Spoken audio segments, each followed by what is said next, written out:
I am Ethan, 32 years old. 5 years ago, my entire family violently destroyed my life over a completely fabricated lie at my cousin's wedding. While I was literally bleeding on the floor, struggling to breathe and trying to understand why I had just been brutally assaulted from behind, my own mother looked down at my shattered face and said the words that still ring in my ears every single night. She looked at me with absolute disgust and called me a monster. They humiliated me in front of hundreds of guests, treated me like a criminal, and threw me out of the family like a bag of rotten garbage. But there is one thing they did not know. The architect of that vicious, life-ruining lie was about to face a brutal, messy divorce that would expose absolutely everything she had done. Her web of deceit was going to unravel in the most spectacular way possible. And now, the very people who discarded me are crying, begging on their knees for a second chance. Before I tell you exactly what happened and how I made them pay for their betrayal, hit like if you believe in true justice. And do not forget to let me know where you are watching from in the comments below. Now, let us go back to where this absolute nightmare began. I want you to paint a picture in your mind. Imagine sitting in a quiet, dimly lit home office, staring at a computer screen. On that glowing monitor is a Zoom call grid. In those little digital boxes are the faces of the people who gave you life, the people you grew up with, the people whose blood runs in your veins. My mother, my father, my cousin Lucas, my Aunt Evelyn and my Uncle Arthur, my own siblings, the entire clan. They are all looking at the webcam, and they are weeping. I am not talking about a few polite tears. I am talking about real, heavy, ugly, desperate sobbing. Lucas looks like a ghost. He looks like a man who has not slept a full night in half a decade. His eyes are hollow, his skin is pale, and his shoulders are slumped in absolute defeat. My mother is clutching a crumpled tissue, her chest heaving, begging for my forgiveness through the microphone. Her voice keeps cracking. She keeps saying she is so incredibly sorry. She keeps saying she wants her beautiful son back. She says the family is broken without me. I just sat there. I stared at the screen, listening to the digital audio compress their weeping. I felt absolutely nothing. No anger, no pity, no vindication. Just a cold, hard, impenetrable emptiness. Because here is the brutal reality of human relationships. You cannot take a sledgehammer to a mirror, smash it into a million jagged pieces, and then expect it to give you a clear reflection ever again. You cannot spend 5 years treating your own flesh and blood worse than a convicted felon, and then expect to press a magical reset button the second you realize you were the fools all along. You do not get to dictate the terms of forgiveness when you were the ones who held the execution. But to make you fully understand the absolute, bone-deep satisfaction I felt in that moment of silence, I have to take you back. I have to take you back to June 15th, 2019.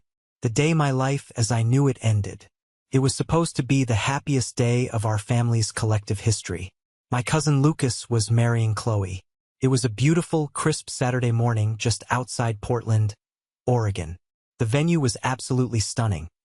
One of those rustic, high-end farmhouse setups with exposed wooden beams, crystal chandeliers, and acres of manicured gardens that cost way too much money.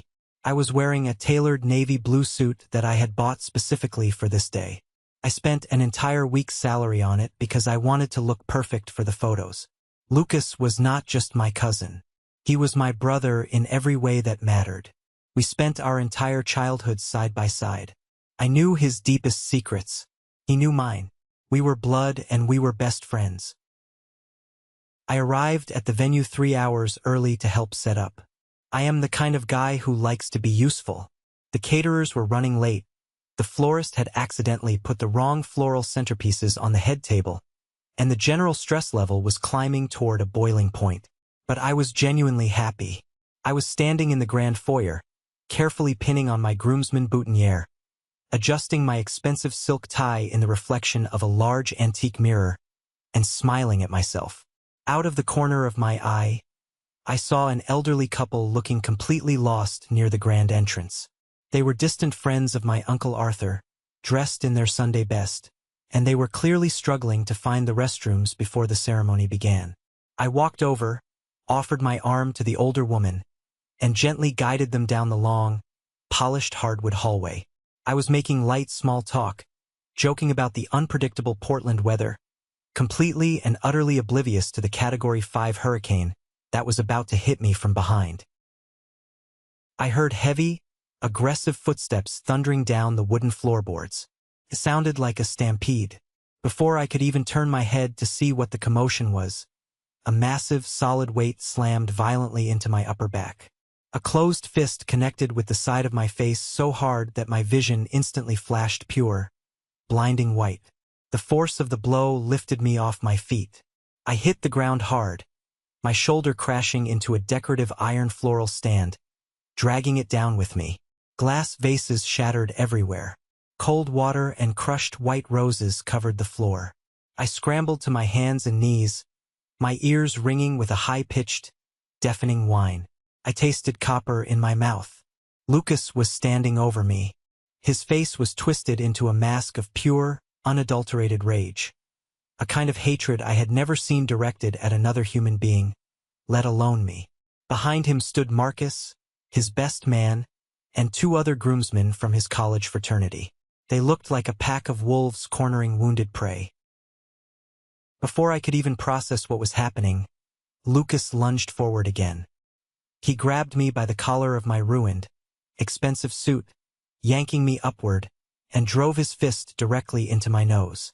I heard a sickening crunch. Warm, thick blood instantly poured down my face, soaking into my pristine white dress shirt, permanently staining the navy lapels. I threw my hands up in a defensive posture, coughing on my own blood, desperately begging him to stop. I asked him what was wrong. I asked him what I had done. He was screaming at me, his spit hitting my face. The words were a chaotic blur of absolute hatred. He called me a traitor. He called me a parasite. He screamed that I had destroyed his life, his future, his dignity. He kicked me hard in the ribs while I was on the floor, the heavy toe of his dress shoe cracking against my side, before Marcus finally grabbed him around the waist from behind and dragged him backward, yelling at him to calm down. The elderly couple I had been helping was screaming in terror. The heavy wooden doors to the main hall burst open, and guests began pouring out into the foyer. My mother pushed her way through the horrified crowd. She saw me bleeding on the floor, clutching my ribs, my suit destroyed. But instead of rushing to my side, instead of acting like a mother and asking if her son was okay, she looked at Lucas. Lucas pointed a shaking, accusatory finger directly at my bleeding face and screamed at the top of his lungs, echoing through the entire venue, that I was sleeping with his bride. He announced to the entire congregation that I had been having a secret affair with Chloe for months. I spat a mouthful of blood onto the hardwood floor and tried to speak. My lips were already swelling. I told him he was out of his mind.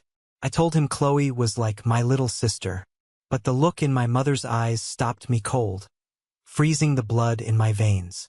She looked down at me, her own flesh and blood, bleeding from the face, and her eyes were completely devoid of maternal love.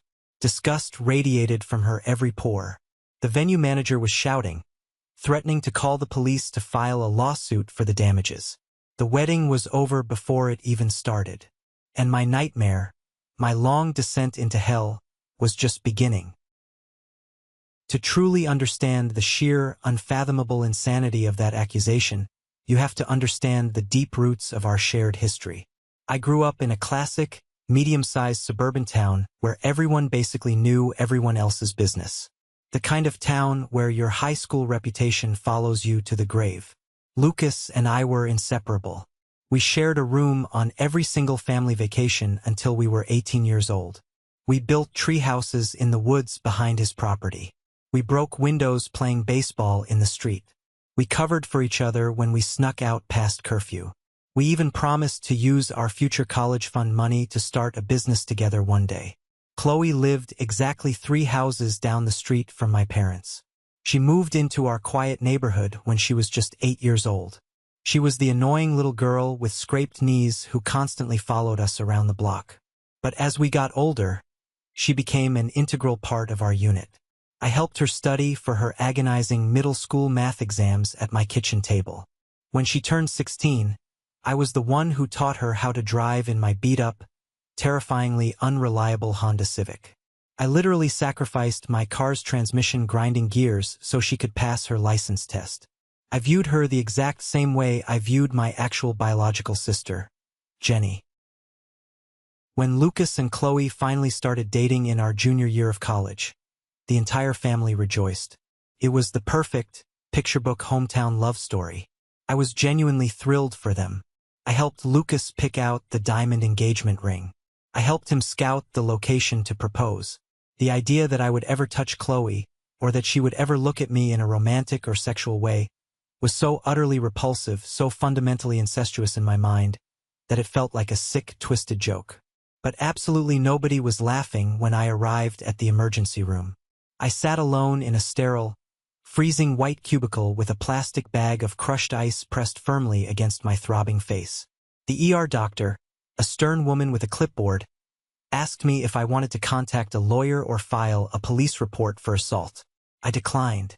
Even after the beating, I could not bring myself to put my cousin in a jail cell.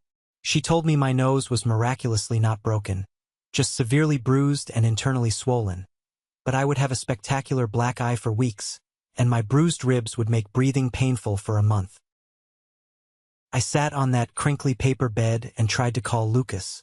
It went straight to voicemail. I tried to call Chloe. Voicemail. I tried to call my mother. Nothing but the endless ringing tone. Then, my phone buzzed in my hand. It was a text message from my father. It was short. It was brutal. And it changed the trajectory of my life forever. The wedding is canceled. Clear your stuff out of the garage by tonight. Do not come inside the house. I stared at the cracked screen of my phone until the black letters blurred together. I had moved out of my parents' house years ago into a small apartment downtown, but I still kept boxes of precious childhood memories, my old vintage baseball card collection, and heavy college textbooks stored in my parents' garage. The fact that he was telling me to come get my trash was not about the physical boxes. It was a clear, unmistakable message.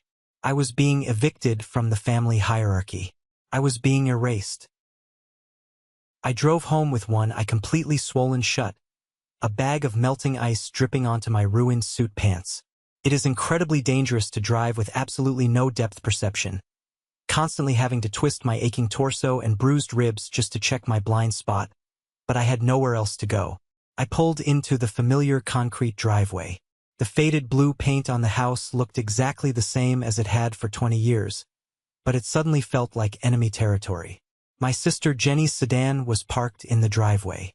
My brother Mark's heavy-duty truck was parked aggressively on the front grass. The whole family had gathered. It felt exactly like I was arriving at a funeral. My own funeral. I walked slowly up the driveway and punched the 4-digit code into the garage keypad. The heavy metal door groaned open. My mother was standing in the doorway leading to the kitchen, her arms tightly crossed over her chest. My father stood right behind her, his face a mask of stone. Mark and Jenny were sitting at the kitchen island, staring at me like I was a stranger who had just broken into their home. The silence was heavy, suffocating, and deafening.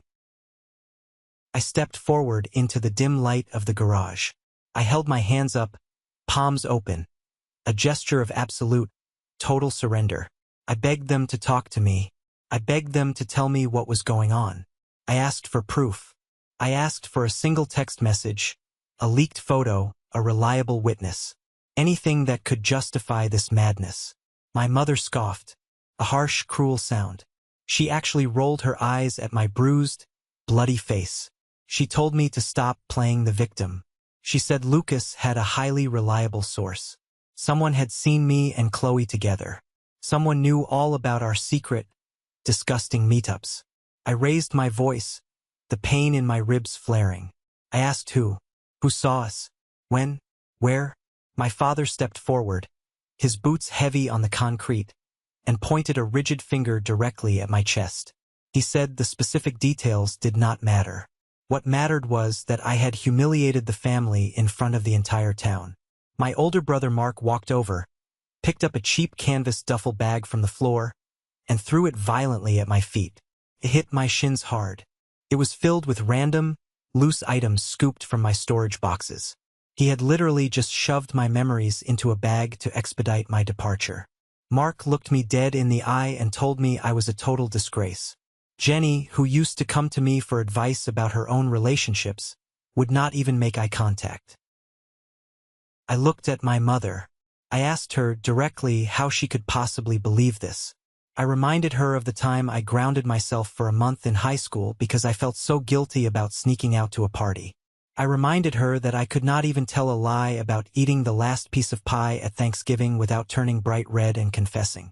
I asked her how she could effortlessly discard 27 years of knowing my moral character based on a faceless rumor. She looked at me, her expression completely flat, and said she did not know who I was anymore. I slowly bent down and picked up the duffel bag. I turned around and walked out into the fading sunlight. I did not yell. I did not scream. The pain in my chest was so incredibly sharp I could barely breathe. It felt like someone had reached directly into my ribcage, bypassed my lungs, and crushed my heart with their bare, cold hands. The next 48 hours were a masterclass in psychological torture. The vicious rumor spread through our tight-knit suburban town faster than a California wildfire. You do not truly realize how deeply embedded you are in a community until that community collectively decides to chew you up and spit you out. On Monday morning, desperate for a sense of normalcy, I tried to go to my regular gym to burn off the suffocating anxiety. The manager, Steve, a guy who used to spot me on the heavy bench press every Tuesday, pulled me aside near the entrance. He would not even look me in the eye. He told me they were formally reviewing my membership contract. He suggested, in a low, threatening tone, that I find a different facility because my presence was causing a major disturbance among the other members. Lucas worked out there. Lucas's friends worked out there. Everyone took his side without a single question. I left the gym and went to get my morning coffee. The local barista, a girl who usually had my complex order ready before I even reached the cash register, handed me my paper cup without making eye contact. She did not say hello. She just slid the cup across the counter and moved on to the next customer in total, freezing silence. I was officially a ghost, a walking pariah in the town I had called home my entire life. But the real breaking point, the moment my livelihood was threatened, happened at work. I was a senior financial analyst at a mid-sized logistics company, on track for a major promotion. I walked into the corporate office on Tuesday, wearing dark sunglasses to hide my horrifically bruised face. By lunchtime, I received a cold email. I was called into human resources. I sat in a sterile glass office across from an HR representative named Susan. She folded her manicured hands on her mahogany desk and told me, in that fake corporate whisper, that several employees had expressed deep concern about my personal conduct outside of work. The toxic gossip had breached the professional walls. She mentioned the company's strict morality clauses. She did not outright fire me. She knew a wrongful termination lawsuit would be messy, but she strongly suggested that a transfer to a different regional branch might be best for company morale and my future salary prospects. I was being threatened with a court of public opinion, fighting for custody of my own professional reputation, and I was losing miserably. Later that week, as I sat alone in my dark apartment nursing a glass of cheap whiskey, my phone finally rang. It was an unknown number. I answered it cautiously, and immediately heard heavy, ragged sobbing on the other end. It was Chloe. She sounded like she had been crying for 100 years. Her voice was entirely shattered, barely a whisper. She told me she was calling from a prepaid burner phone she bought at Walmart because her parents had confiscated her actual cell phone to aggressively scour it for evidence of our affair. Evidence they obviously did not find, but that did not stop them. We talked for 2 agonizing hours.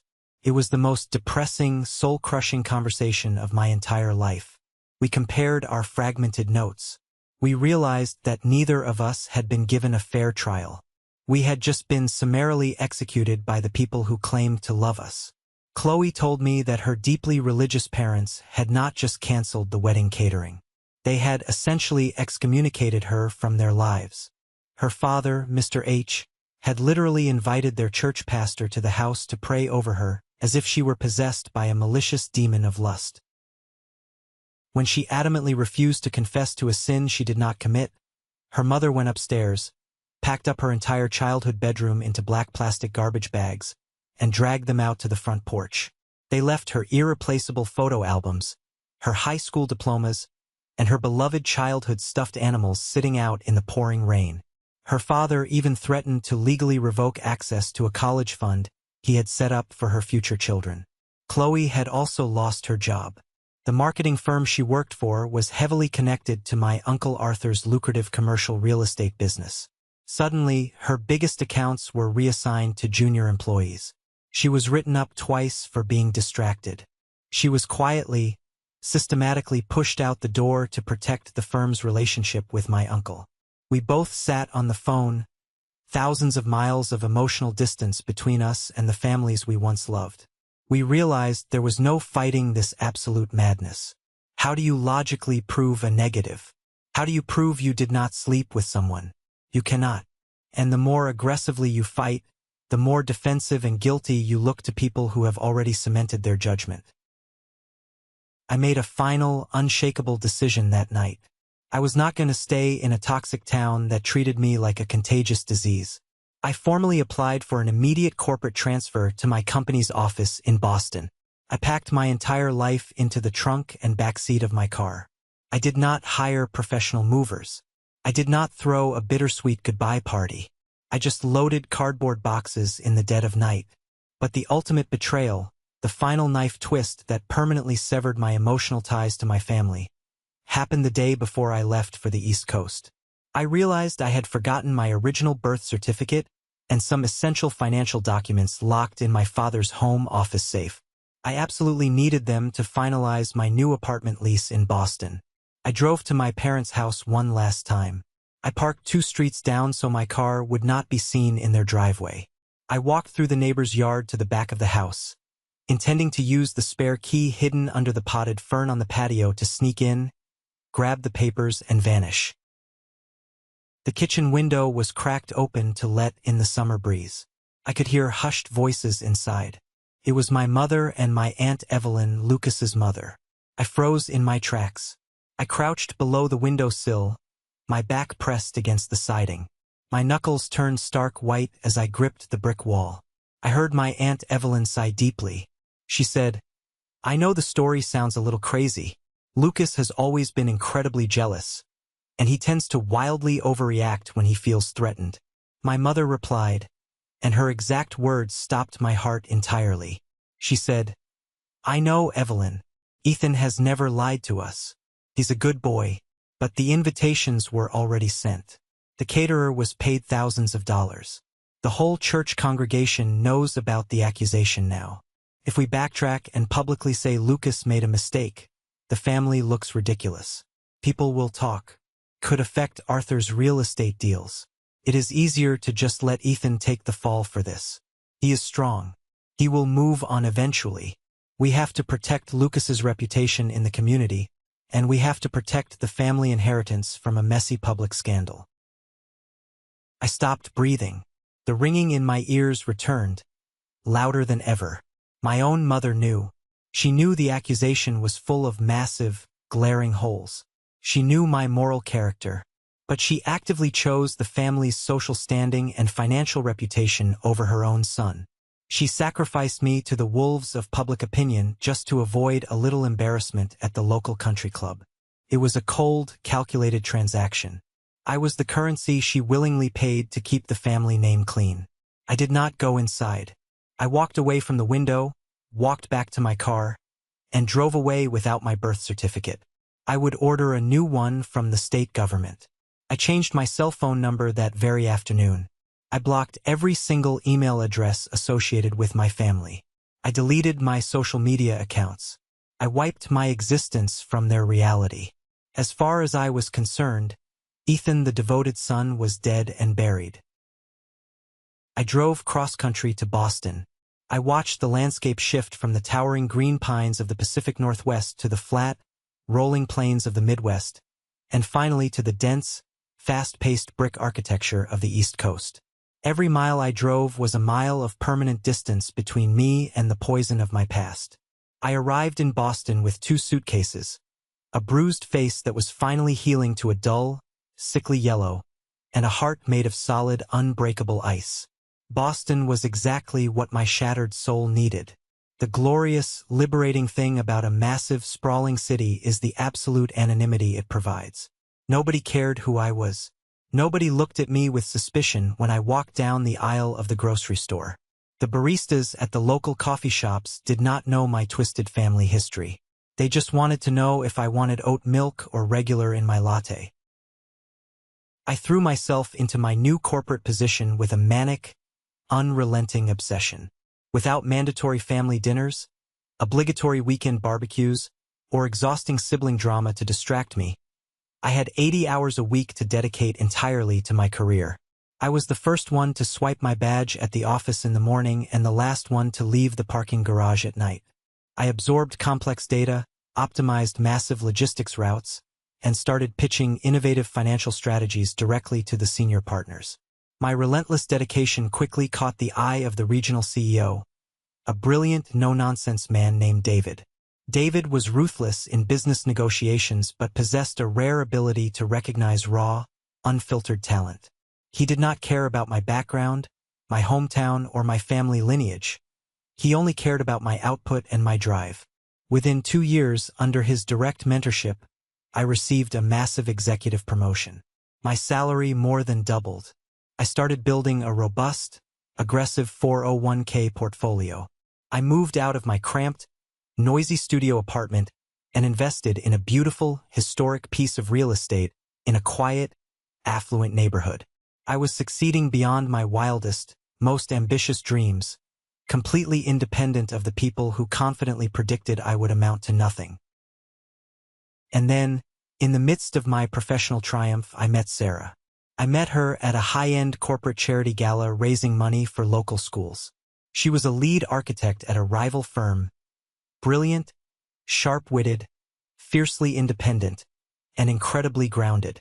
We clicked instantly over a shared hatred of pretentious networking events.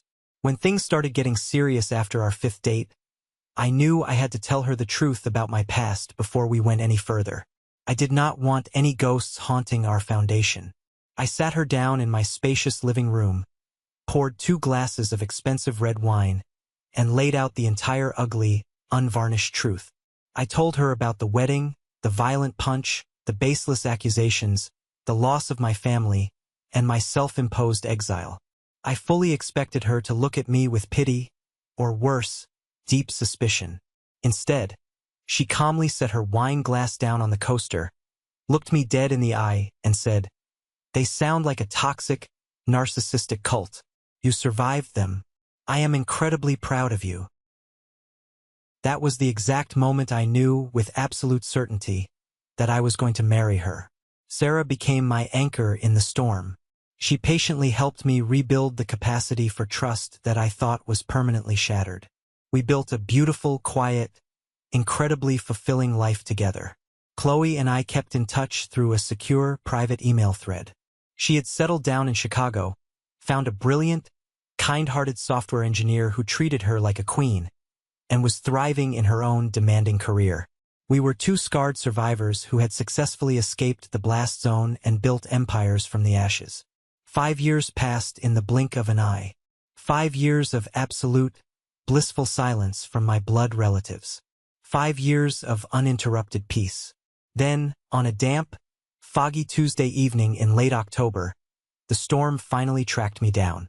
I was at the corporate office running late, finalizing a massive quarterly financial report for David. Sarah was working from our home office. My cell phone vibrated violently on my oak desk. It was Sarah.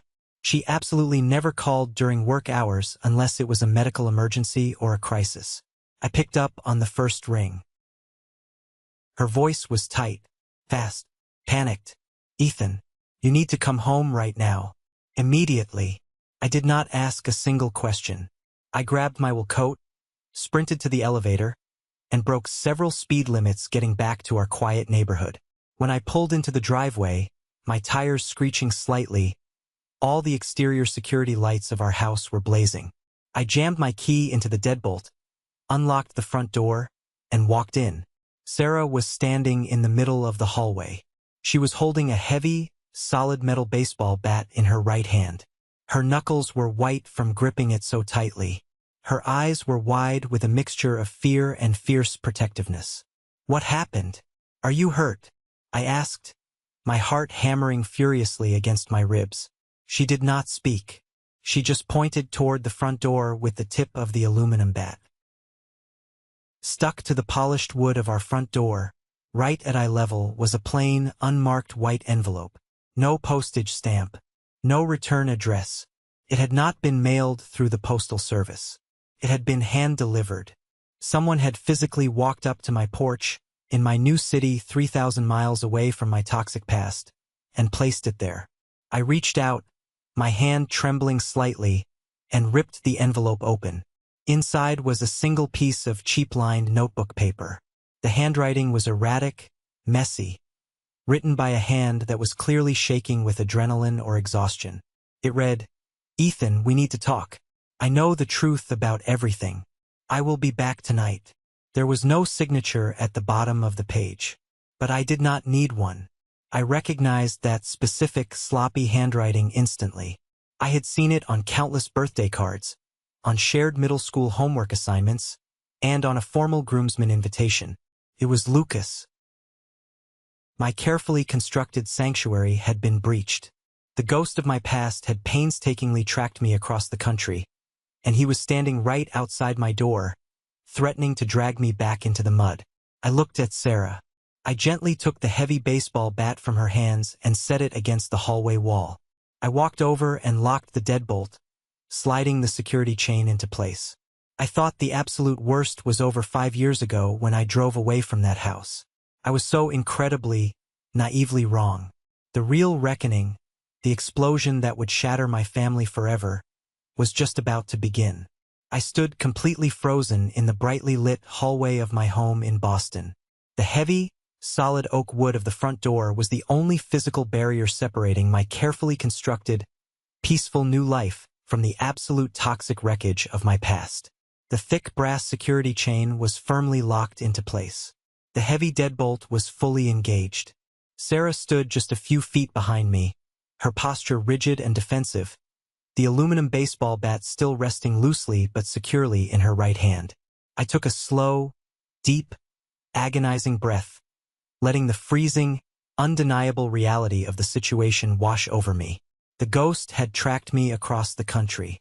I stepped forward, the floorboards creaking slightly under my weight, and pressed my face against the cold glass of the small peephole. Standing on my front porch, completely bathed in the harsh, unforgiving yellow glare of the motion sensor security light, was Lucas. I almost did not recognize him. The man standing on my welcome mat was a hollow, decaying shell of the golden boy I used to know. The Lucas of our hometown, the arrogant heir apparent who used to spend an entire hour meticulously styling his hair before a casual family dinner, looked entirely destroyed. He was wearing a deeply wrinkled, faded blue button-down shirt that hung loosely and pathetically on his thinning frame. He had clearly not shaved in several days. His face was covered in a patchy, unkempt, dark stubble that made his jawline look weak and tired. His eyes, which used to be so full of arrogant confidence, were heavily bloodshot and completely surrounded by deep, bruised purple bags. He looked exhausted. He looked thoroughly defeated. He looked significantly older than his 32 years. He was shifting his weight nervously from foot to foot, constantly looking over his shoulder out into the dark street, behaving exactly like a paranoid man who was actively running from a terrifying ghost. He raised his shaking right fist and knocked on the wood again. 3 sharp, frantic, desperate raps that echoed through my quiet hallway. I did not reach for the doorknob. I did not unlock the deadbolt. I pressed my mouth close to the crack between the door and the frame and spoke in a voice so incredibly low, flat, and cold that it actually surprised me. I did not yell. I did not scream. I told him he had exactly 10 seconds to turn around, walk off my private real estate property, and disappear into the night before I called the Boston Police Department and had him formally arrested and prosecuted for criminal trespassing. I heard him violently gasp on the other side of the door. He aggressively pressed both of his bare hands flat against the outside of the frosted glass. His voice was heavily muffled by the thick wood, cracking with a pathetic, rising panic. He begged me to just open the door for 5 minutes. He pleaded with me, swearing on our grandfather's grave that he had driven a rental car straight from Logan International Airport, that he had spent thousands of dollars hiring a private investigator just to track down my unlisted home address, and that he desperately, urgently needed to talk to me. He said, his voice breaking into a pathetic sob, that he finally knew the absolute truth about everything. I felt a sudden, sharp, dangerous spike of adrenaline flood my veins, but I aggressively pushed it down into the dark corners of my mind. I told him through the heavy wood that the appropriate time for talking had officially expired exactly 5 years ago, while I was literally bleeding out on the hardwood floor of his expensive wedding venue.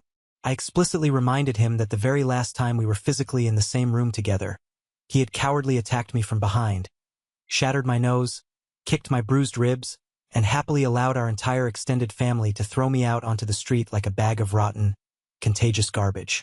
He started crying. Actual, loud, pathetic, heaving sobbing right there on my front porch for my entire affluent neighborhood to hear.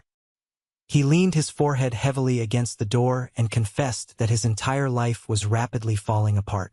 He said he was currently going through a brutal, heavily contested divorce. He told me that Vanessa, the woman he had ended up hastily marrying just 2 years after his disastrous, canceled wedding with Chloe, had completely and systematically destroyed him. The name Vanessa immediately triggered a dark memory buried in the back of my brain.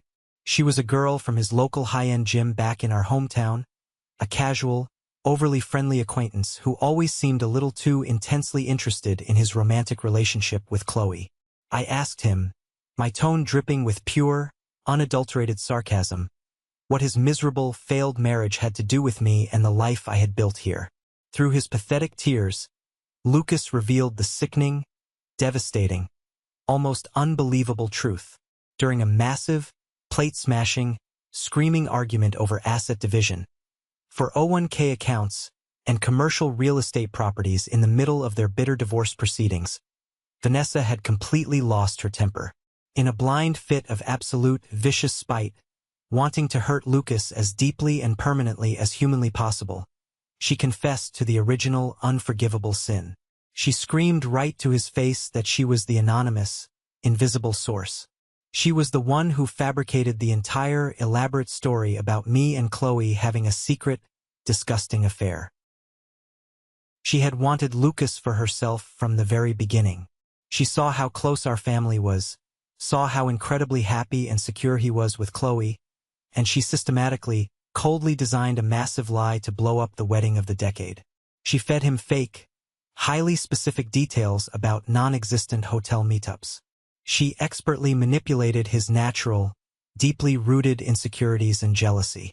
She planted the poisonous seeds, watered them with fake sympathy, and then stepped back to watch from the sidelines as he willingly burned his own life, his relationship with his bride, and his relationship with his best friend completely to the ground. I stood perfectly still in my hallway. The silence in my house was absolute and heavy. Sarah stepped forward and placed a gentle, grounding hand on my tense shoulder. Lucas begged me to let him inside the house. He said he was so incredibly, unimaginably sorry. He said he had been a blind fool, that Vanessa had expertly played him like a cheap violin, and that he just desperately wanted his brother back. He actually asked me, with zero irony in his voice, to give him Chloe's private contact information so he could call her and apologize to her, too. He genuinely, delusionally believed that presenting himself as a naive victim of Vanessa's sociopathic manipulation would magically, instantly erase the unbelievable trauma and public humiliation he had inflicted upon me. I leaned closer to the heavy door. I did not raise my voice a single decibel. I spoke with absolute, clinical, surgical precision. I told him that Vanessa might have successfully lit the match, but he was the one who eagerly poured the gasoline all over the house.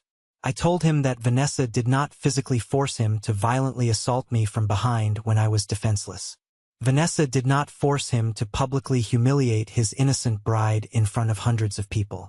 Vanessa did not force our entire family, our parents and our aunts and uncles, to permanently exile me from my own hometown without demanding a single solitary shred of actual verifiable evidence. I told him that his pathetic apology was completely worthless to me because he was only apologizing now that his own comfortable life was in absolute ruins. He was not genuinely sorry for hurting me. He was just incredibly sorry that he got played by a gold digger. I told him to go back to the airport, to get on a plane, and to go back to the toxic, cowardly family that consciously chose to believe a ridiculous lie over their own flesh and blood. And then, without waiting for his response, I turned my back to the door and walked away. I walked into the living room, sat down heavily on the edge of the leather sofa, and pulled my cell phone out of my pocket. I navigated through the settings menu to my blocked contacts list. For the very first time in 5 long, quiet years, I unblocked my mother's cell phone number. Within 30 seconds, my phone began to vibrate violently in my palm. It was a torrential, overwhelming downpour of text messages. Long, rambling, desperate paragraphs of text. My mother had clearly been trying to frantically text me for days, and the exact moment the digital block was lifted, the massive backlog flooded into my inbox. I sat in the dim light of the living room and read them. She wrote extensively about the messy divorce. She wrote about the devastating, multimillion-dollar lawsuit Vanessa had filed, trying to legally claim half of Lucas's contracting business, his retirement funds, and the primary house. She wrote about how the entire extended family was in a state of absolute paralyzed shock. But most importantly, she wrote about how deeply, profoundly they all missed me. She desperately tried to frame the entire situation as a collective, unavoidable family tragedy. She repeatedly used soft, minimizing words like misunderstanding, manipulation, and unfortunate mistakes. She actually had the audacity to say that they were all innocent victims of a cruel, calculating sociopath, and that we urgently needed to band together as a united family to heal from this trauma. I read every single manipulative word. I read how my father wanted to immediately buy me a first-class plane ticket to come home for Thanksgiving dinner.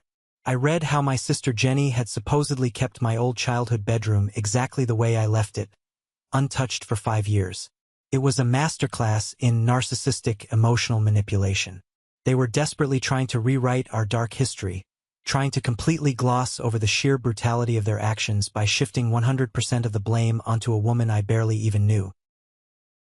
They wanted a clean, shiny slate without doing the agonizing, humiliating work of genuine public accountability. They selfishly wanted me to return to the fold, to smile for the holiday photos, and to play the familiar role of the forgiving, magnanimous son so they could finally stop feeling so incredibly guilty about being absolute monsters. Let's pause for a moment. Thank you for staying with me this far, you're truly amazing. Please help me by liking the video and commenting the number 1 below so I know you've been here with me until this point. This not only helps more people discover this story, but also lets me know that my experiences mean something to someone.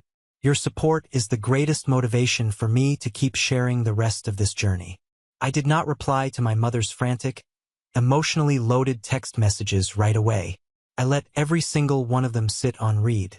I wanted the deafening silence to stretch out over the miles between Massachusetts and Oregon. I wanted them to sit in their homes and feel a tiny, microscopic fraction of the agonizing, gut-wrenching anxiety I had felt during my first few deeply lonely months in Boston. Instead of typing a response, I opened my corporate laptop and initiated a secure, encrypted video call with Chloe. When her face finally appeared on the glowing screen, she looked absolutely radiant. She was sitting in the spacious living room of her high-rise apartment overlooking the spectacular skyline of downtown Chicago, sipping an artisan coffee, looking completely detached and elevated from the pathetic nightmare happening on the West Coast. I quickly and precisely summarized Lucas's pathetic, weeping appearance on my front porch and the subsequent deluge of manipulative messages from my mother.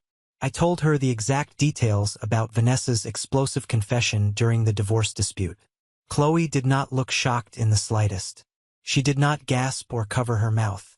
She actually let out a short, dark, incredibly cynical laugh. She shook her head slowly and said that it made perfect, terrifying sense.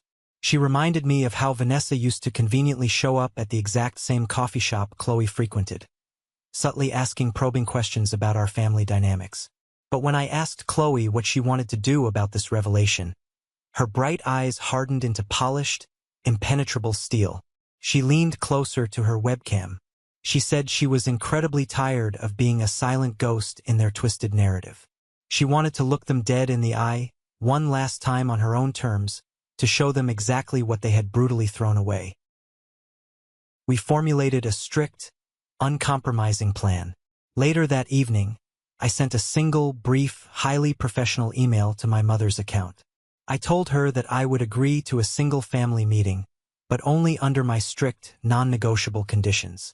It would be a digital meeting via a Zoom conference call at exactly 10 a.m. Eastern Time on Saturday morning. Everyone who had a hand in my exile had to be present on the camera. My parents, my siblings, Lucas, my Aunt Evelyn, my Uncle Arthur, and Chloe's parents, Mr. and Mrs. H. I explicitly stated that if a single person was missing from the grid, or if anyone attempted to record the session, I would immediately terminate the call and change my contact information permanently, erasing them forever.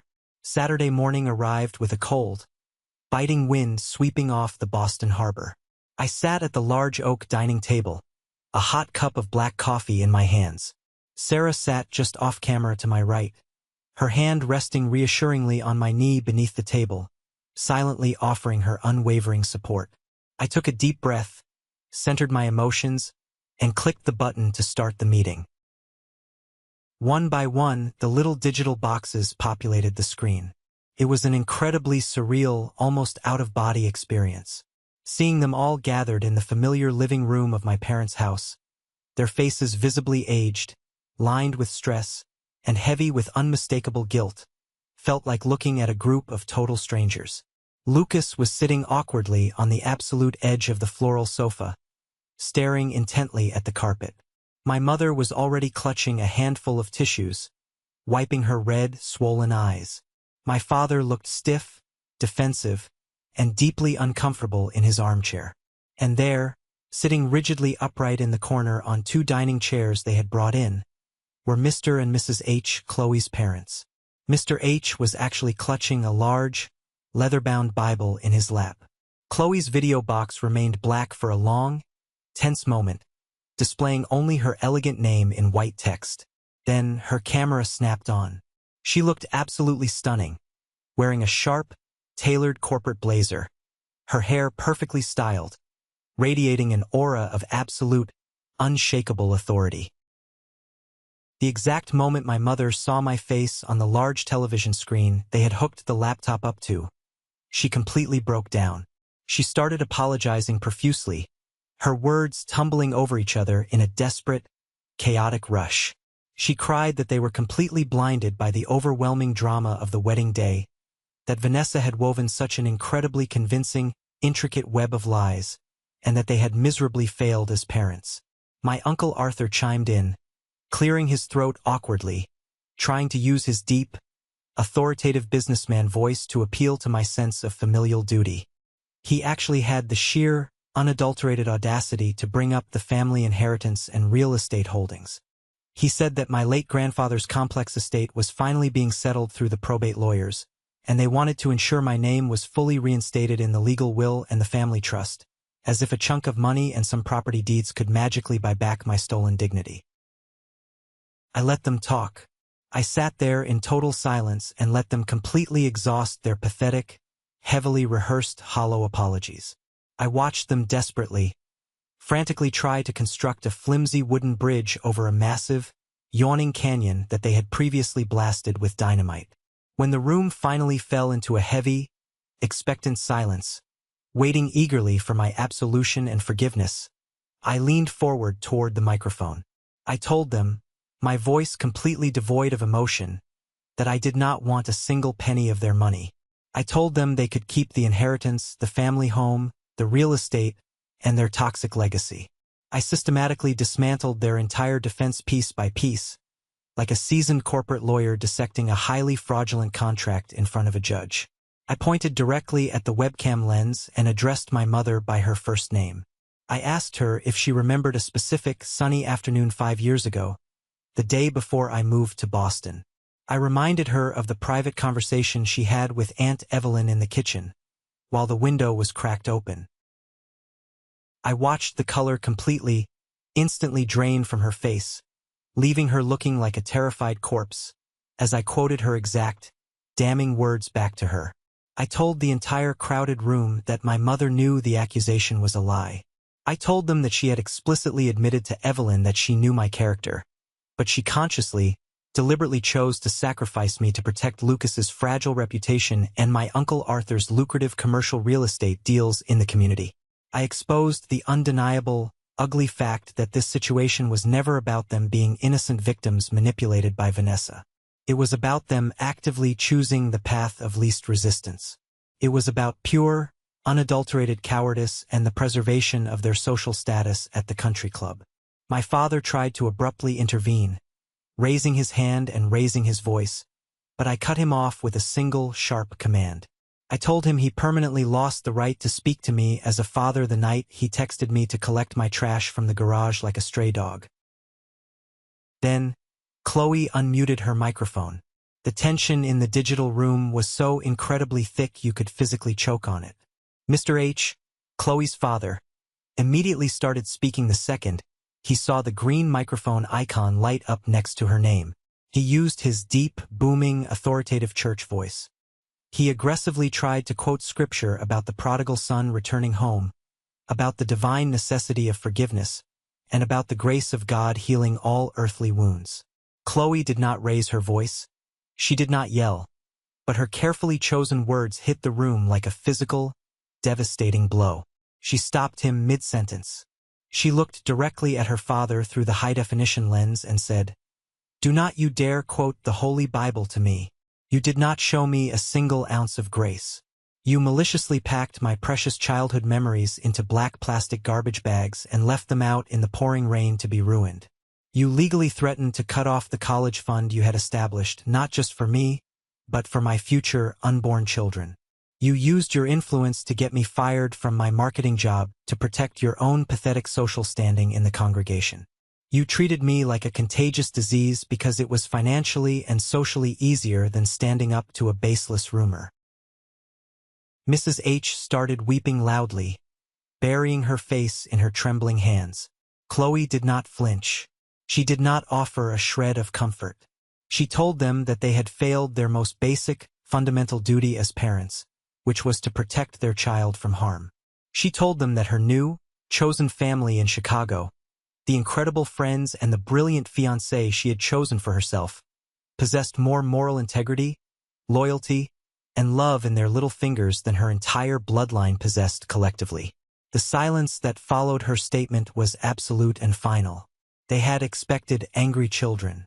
They had expected a screaming match that they could eventually de-escalate. They had not expected this cold, calculated, surgical execution of their parental authority.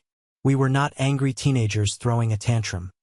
We were highly successful, fiercely independent adults holding up an unforgiving mirror to their colossal, unforgivable failures. The psychological and social fallout from that definitive Zoom call was spectacular to witness. Once the comforting illusion of our potential return was violently shattered, the incredibly ugly truth behind their sudden desperation began to bubble to the surface. You see, when a highly toxic, narcissistic family system irrevocably loses its designated scapegoat, it inevitably turns on itself to survive. Over the next few weeks, through a few remaining, highly gossipy mutual connections from my old high school who had reached out via LinkedIn to apologize for their past behavior, the rest of the puzzle pieces finally fell into place. The twists just kept coming, peeling back the layers and revealing the absolute, festering rot at the very core of my former family and their associates. It turned out that Marcus, the supposed best man who had gleefully helped Lucas physically assault me at the wedding venue, had actually known the undeniable truth about Vanessa's lie for over 3 years. During a heavily intoxicated New Year's Eve party at a local bar, Vanessa had gotten blackout drunk and slipped up. She had arrogantly bragged to Marcus about how incredibly easy it had been to manipulate the entire situation, eliminate Chloe, and secure Lucas's contracting wealth for herself. But Marcus never said a single word to Lucas. He never defended my honor. Why? Because Marcus was currently a junior partner at my Uncle Arthur's massive commercial real estate firm. He was banking on a massive six-figure promotion and a highly lucrative senior partnership by the end of the fiscal year. He mathematically calculated that exposing Vanessa would deeply humiliate Lucas, publicly enrage my powerful uncle, and severely jeopardize his salary, his bonuses, and his entire future in the company. He actively, consciously chose his career trajectory over my innocence and his best friend's marriage. When Lucas accidentally found this out by reading old text messages during the brutal divorce discovery process, he completely snapped. The two former best friends ended up in a vicious, bloody physical altercation in the executive parking lot of the real estate firm, leading to Marcus formally pressing felony assault charges against Lucas and having him fired. But the most pathetic, mind-blowing revelation was Lucas's true, hidden motive for flying across the entire country to stand weeping on my front porch. It was never about genuine, soul-searching remorse. It was about pure, desperate financial survival. Vanessa was a remarkably ruthless opponent in the courtroom. She had hired a notorious, bloodthirsty shark of a divorce lawyer who specialized in completely dismantling high-net-worth individuals. Because Lucas had foolishly signed a series of terrible, legally binding financial agreements and joint venture contracts during their brief, highly chaotic marriage, Vanessa was systematically, legally stripping his assets bare. She was aggressively going after his contracting business, his personal savings accounts, his extensive 401k, and the primary residential house. They were also embroiled in a vicious, highly publicized custody battle over their two expensive golden retrievers, racking up tens of thousands of dollars in exorbitant hourly legal fees every single month. Lucas was functionally, undeniably bankrupt. His credit score was completely destroyed. My parents and his parents had already completely exhausted their available liquid funds and drained their emergency savings trying to bail him out of his endless legal mess. He came to Boston because his private investigator had run a comprehensive background check and an asset search on me. He saw that I was a senior executive at a major logistics firm. He saw the public county records of the prime, multi-million-dollar real estate I had purchased in a historic neighborhood. He knew my annual salary and bonus structure were substantial. He did not fly 3,000 miles to tearfully apologize for destroying my life and shattering my nose. He flew 3,000 miles to essentially ask the man he had beaten bloody for a massive financial bailout. He wanted a six-figure loan to pay his aggressive divorce lawyer so he wouldn't end up living in a motel. When I learned this absolute truth, any lingering, microscopic fraction of familial guilt I might have subconsciously felt about cutting them off vanished completely into thin air. It was incredibly, profoundly liberating. It was the final, undeniable confirmation I desperately needed that I had made the absolute right choice in leaving that town behind. They were not a family bound by love. They were a parasitic, opportunistic organism that only reached out their hands when they needed to feed on someone else's success. They had spent 5 long years aggressively treating me like a dead ghost, erasing my name from their lips, and the exact moment they realized the ghost had money, real estate, and a high salary, they suddenly miraculously believed in resurrections. It was morally disgusting, but it was also the profound closure I desperately needed. The narrative was finally complete. I was no longer the tragic victim of a terrible misunderstanding. I was the undisputed victor who had successfully outsmarted a den of manipulative thieves. Following that revelation, I took immediate, decisive action. I changed my personal cell phone number one final, permanent time, ensuring it was completely unlisted. I scheduled a private meeting with the head of my corporate security team at the Boston executive office.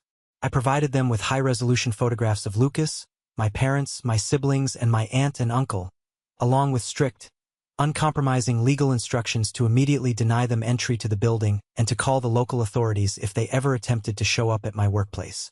I established an impenetrable, legally fortified fortress around my life, my flourishing career, and my hard-won peace of mind. I realized through this agonizing ordeal that setting strict boundaries is not an act of cruelty or vengeance. It is an act of profound, necessary self-preservation.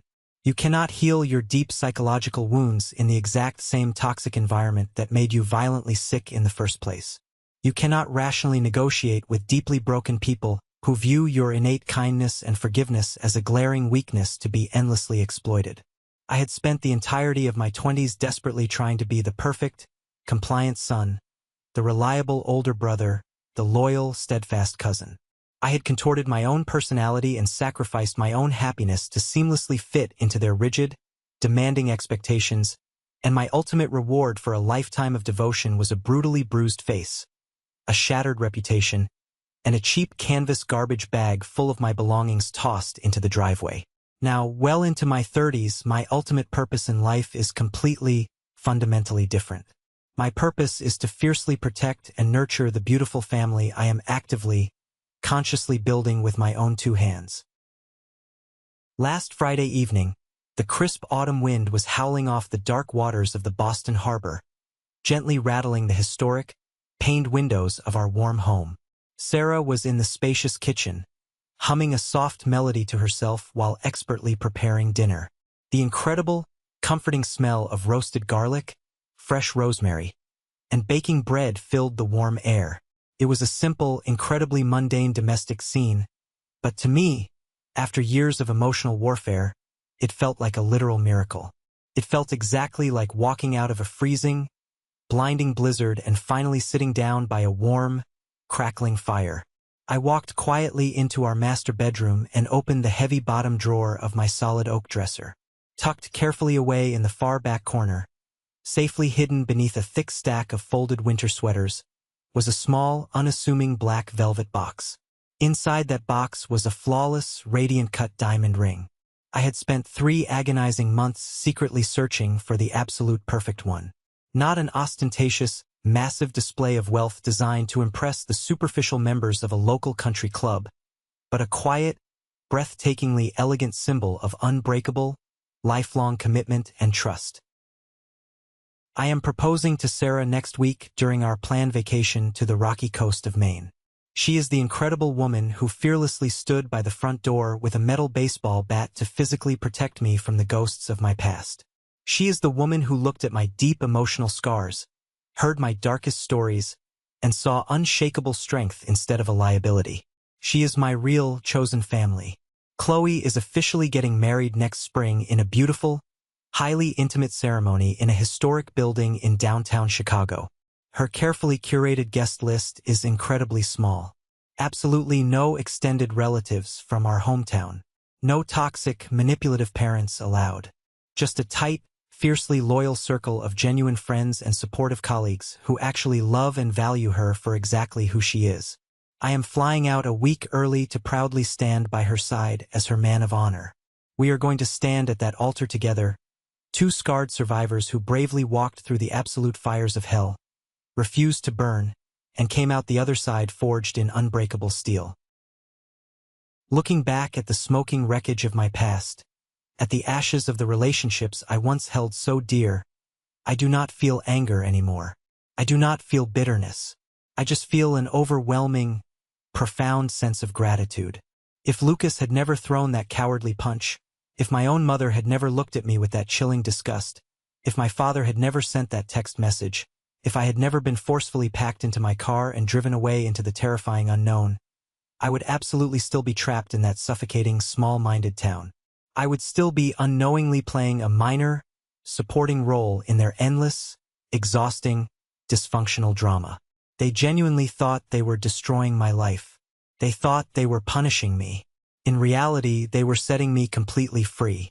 They maliciously burned down the prison I didn't even know I was living in, not realizing that I possessed the strength and the keys to calmly walk out of the ashes and build an empire of my own. I share this deeply personal story not out of a desire for petty revenge or bitterness, but out of absolute, triumphant defiance. I want anyone listening to this video to know, deep in their bones, that sharing blood with someone does not automatically grant them the right to emotionally or physically abuse you. True loyalty is actively earned every single day, not passively inherited through genetics. If you are sitting at a family table where respect, truth, and love are no longer being served, you have the absolute, undeniable right to stand up, push your chair back, and confidently leave the room. You can build a brand new table. You can invite far better, kinder people to sit with you. You possess the power to rewrite the ending of your own story. Thank you for listening to my journey. It has been a long, incredibly agonizing road, but I promise you, the view from the top is absolutely worth every single tear. Have you ever faced something similar with your own family? Have you ever had to find the courage to walk away from the people who were supposed to love you the most? Share your story in the comments below, and don't forget to like and subscribe so you don't miss the next journey.